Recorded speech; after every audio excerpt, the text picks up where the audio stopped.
Okay, let's try and unpack this. Imagine an institution, right? It's not quite a school, not really just a military camp either, but something more. Something designed, quite deliberately it seems, to weave together the fabric of a nation. How does one place even begin to do that? Today, we're taking a deep dive into Sawa in Eritrea. We want to explore its role, its really remarkable role, in shaping the country's future generations. We're drawing some insights here from recent observations, particularly a piece by Musi Ephraim published over at Shabite. Our mission really is to understand how Sawa acts as this cornerstone for unity, education, development. And we'll look closely at its recent annual graduation ceremony to see that in action. It is intriguing, isn't it, how Sawa seems to push past, well, normal definitions. It Yes. feels like an experiment, maybe, a big one, in holistic development. The aim isn't just, educated people, but citizens who are deeply integrated, Okay. connected. And that raises a pretty big question, especially for a nation like Eritrea, forged through such a long struggle. How does a place like Sawa actually foster a shared identity among diverse groups, and crucially, make it stick? That's the million-dollar question, right? And it goes right to the heart of Sawa's purpose.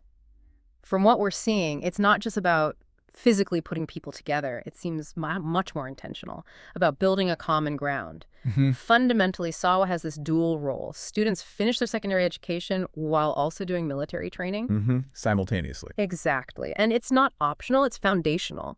Part of their prep for national service. It really underscores this national commitment to fostering citizens who are both educated and socially cohesive. And that's where it acts as this genuine melting pot. It's a term that gets used a lot, but maybe it sits here. It deliberately brings together young Eritreans, all 9 ethnic groups, the 6 regions, everyone. Right. And the environment itself is key. The shared experience, the rigor, the common goals. Students forge bonds, real bonds apparently, that cut across those ethnic or religious lines.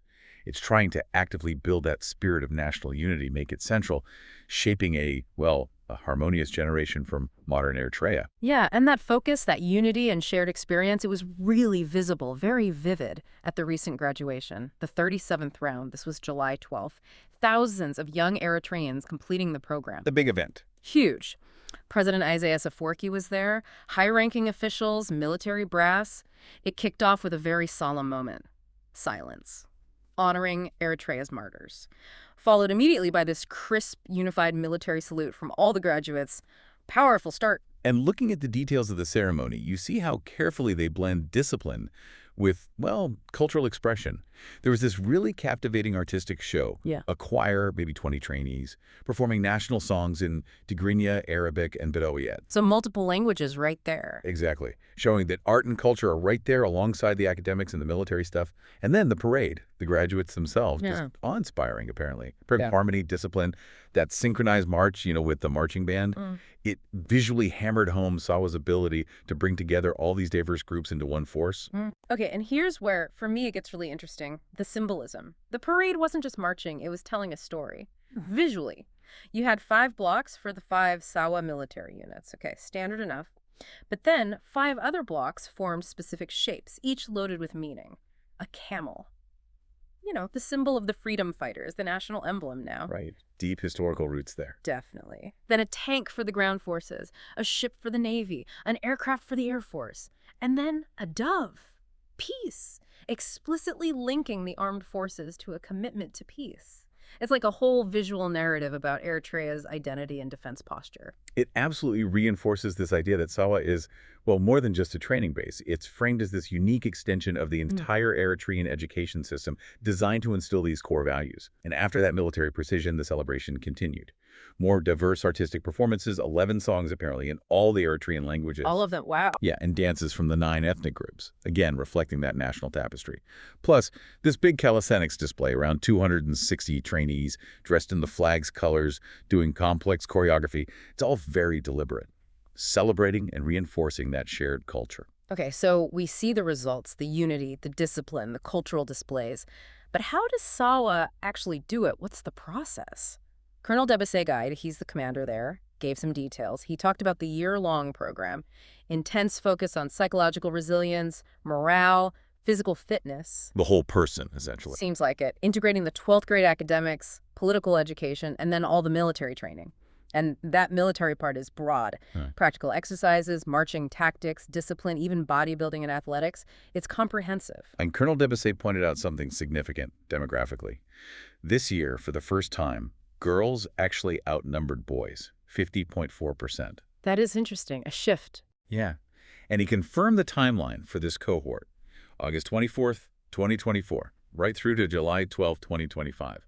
A full, intense year.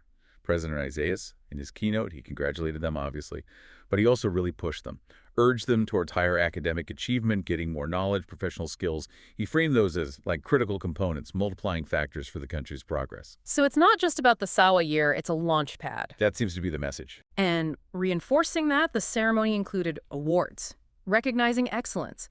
President Isaias and General Philippos presented them, honoring top performance across different areas. It's smart, right? Honoring past effort, celebrating the present, but also motivating future work. It really does position Sawa as this center for transformative experience, equipping these young Eritreans with a pretty unique skill set for whatever life throws at them, and championing that holistic idea, not just physical or intellectual in isolation. It's about building critical thinking, resilience, work ethic, discipline, making those just as important as the syllabus or the drills. Like you said, shape and character, not just soldiers or students. For national service, broadly defined. And if you zoom out, connected to the bigger picture, Sawa isn't just training individuals one by one. It looks like a very intentional strategy to construct a shared national identity and build a future workforce ready for, well, comprehensive nation building from the ground up. So thinking about all this, what does it mean for you listening? This deep dive into Sawa, drawing on that Shabbat piece and other observations, it reveals a really fascinating model, distinctive, certainly. Education, military training, cultural immersion, all woven together, all aimed at fostering this deep sense of unity. It definitely makes you wonder, doesn't it? What other unique, maybe unconventional ways are out there? Different approaches around the world to prepare young people for the really complex challenges of national progress and building a shared future. Something to think about.